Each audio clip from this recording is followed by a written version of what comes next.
E agora a palestra da Voz da Profecia, por Roberto Rabelo. O seu tema, o domínio restaurado. O coração do homem anela uma existência feliz. Movidos por esse anelo, gregos, escandinavos, celtas e árabes acariciavam lendas de um paraíso em alguma parte do Atlântico. Escritores produziram livros descrevendo uma comunidade ideal. J.V. André escreveu Cristianópolis. No século XVI, Sir Thomas More escreveu a sua Ilha da Utopia, lugar em que tudo está organizado de forma irrepreensível. Mas o próprio nome dado por More a esse lugar, Utopia, palavra formada de dois vocábulos gregos, que quer dizer não, e topos, lugar, ou seja, lugar que não existe, revela a descrença de que exista ou possa vir a existir uma sociedade ideal e um lugar de ventura. Não obstante, tal sociedade e tal lugar existirão um dia. Esta é a promessa de Deus. A Escritura diz: a ti, ó torre do rebanho, a ti virá o primeiro domínio. Miqueias 4, versículo 8. Esse primeiro domínio é o mundo maravilhoso que Deus confiou ao homem no princípio. O pecado frustrou temporariamente o plano divino de uma sociedade perfeita e feliz, mas o plano será por fim executado. O que foi no princípio virá a ser novamente, e as glórias do reino por vir não podem ser sequer imaginadas. Mas como está escrito, nem olhos viram, nem ouvidos ouviram, nem jamais penetrou em coração humano o que Deus tem preparado para aqueles que o amam. 1 Coríntios 2, versículo 9. Tal será o reino de Deus, a herança dos salvos, o doce céu da fé cristã. Onde será o reino de Deus? A utopia do homem é lugar que não existe porque o homem não o pode criar. Mas o paraíso de Deus, na acepção desse reino ideal, terá um lugar, porque Deus tem o poder de cumprir o que promete. O reino de Deus existirá na terra, neste mesmo planeta em que vivemos. É ainda a Escritura que diz: porque assim diz o Senhor que criou os céus, o único Deus que formou a terra, que a fez e a estabeleceu, que não a fez para ser um caos, mas para ser habitada. Eu sou o Senhor e não há outro. Isaías 45, versículo 18. A terra foi feita para ser habitada, para ser o lar ideal da família humana. Por isso Jesus declarou: bem-aventurados os mansos, porque herdarão a terra. São Mateus 5, 5. Embora os encantos desse reino maravilhoso sejam tais que não os pode imaginar a mente humana, o livro sagrado dá-nos vislumbres deles. Primeiramente, ele será um reino de indescritível beleza. Quando no princípio Deus contemplou a obra que tinha feito, o mundo que criara para a habitação do homem viu que era muito bom. A expressão muito bom, aplicada a tudo que fora criado, implica condições ideais para a existência do homem, inclusive beleza. Os animais e aves, as plantas, as flores, os rios, as massas d'água, os prados, as colinas, tudo era deslumbrante à vista. Essas condições serão restauradas. O planeta em que vivemos, desfigurado e arruinado pela maldição do pecado, será submetido à ação purificadora do fogo.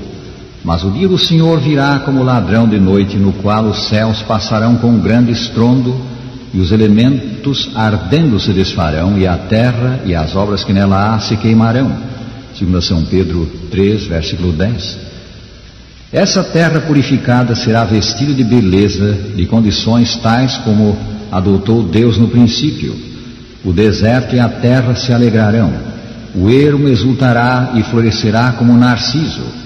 Florescerá abundantemente, jubilará de alegria e exultará. Deu-se-lhes a glória do Líbano, o esplendor do Carmelo e de Saron. Isaías 35, versículos 1 e 2. Aí viverão os salvos, e assim se cumprirá a promessa: a ti virá o primeiro domínio. O domínio restaurado será um mundo sem doença e sem dor. A doença é filha do pecado. Satanás é o seu autor. A obra da redenção envolve por igual a alma e o corpo do homem. Ao ser consumada essa obra na segunda vinda de Cristo, cessarão as doenças.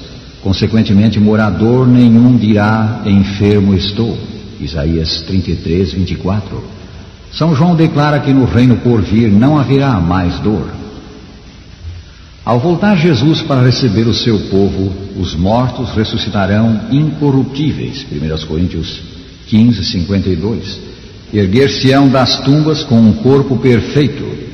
Os justos vivos, os que não provarem a morte, serão transformados. Cessarão também para eles as doenças, desaparecerão os defeitos físicos. Então, diz o autor sagrado, se abrirão os olhos dos cegos e se desimpedirão os ouvidos dos surdos. Os coxos saltarão como servos e a língua dos mudos cantará. Isaías 35, versículos 5 e 6. O corpo dos salvos será perfeito como o de nossos primeiros pais. A doença e a dor serão males do passado. Na pátria dos salvos não haverá dor moral, pois lá não haverá injustiça, não haverá durezas, nem indiferenças, nem crueldades, nem ingratidões. São Pedro diz: esperamos novos céus e nova terra, nos quais habita justiça. 2 São Pedro 3, versículo 13. No domínio restaurado, os salvos terão vida imortal. Ele lhes enxugará dos olhos toda lágrima, e a morte já não existirá.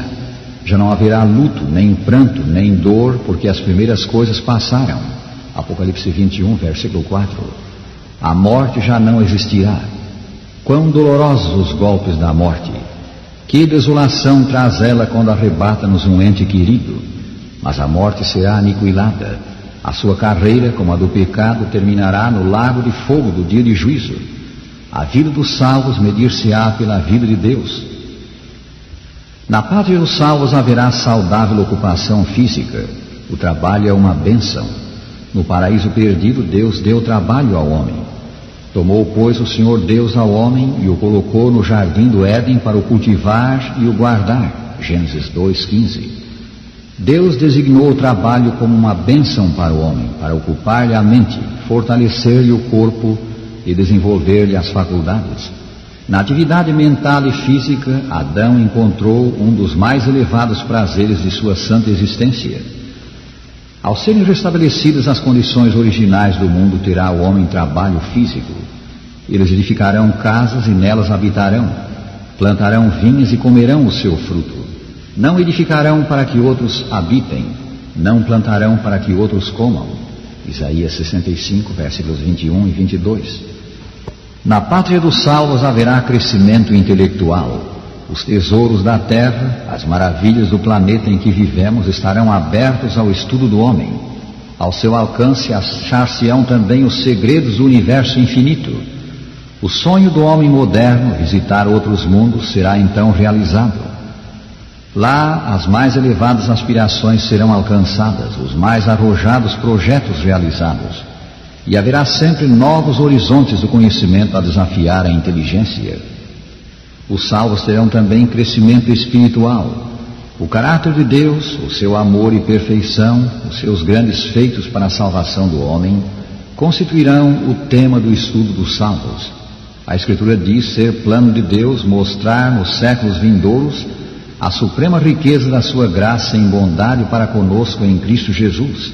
Efésios 2, versículo 7. Assim, ao transcorrerem os anos da eternidade, aumentará o conhecimento do santo caráter do seu Criador. Quanto mais os salvos conhecerem a Deus, mais profundo amor lhe devotarão, e quanto mais o amarem, maior será a sua ventura. No domínio restaurado haverá convívio com os seres santos. Conviverão os remidos com os grandes vultos da história sagrada. Adão, o pai da raça. Enoque, que andou com Deus e foi trasladado sem provar a morte. Abraão, o amigo de Deus e pai dos que creem. Jó, o varão íntegro que se desviava do mal. Daniel, o homem muito amado de Deus. São Pedro, o apóstolo da circuncisão. São Paulo, o apóstolo dos gentios. Os mártires da fé cristã, para quem Cristo foi mais precioso que a vida. Os filhos de Deus de todos os tempos. Os nossos queridos que morreram em Cristo. Será dado aos salvos conviver com os anjos, essa mais elevada ordem de seres que colaboram com Deus na obra da redenção. Se lhes há dado conviver com os habitantes de outros mundos. Mas acima de tudo terão os salvos a bênção de ver Deus. Há no fundo da alma um anelo por ver o ser a quem devemos a vida, aquele de quem procedem os bens da existência, nosso Salvador, nosso protetor, nossa segurança, nossa suficiência, nosso tudo.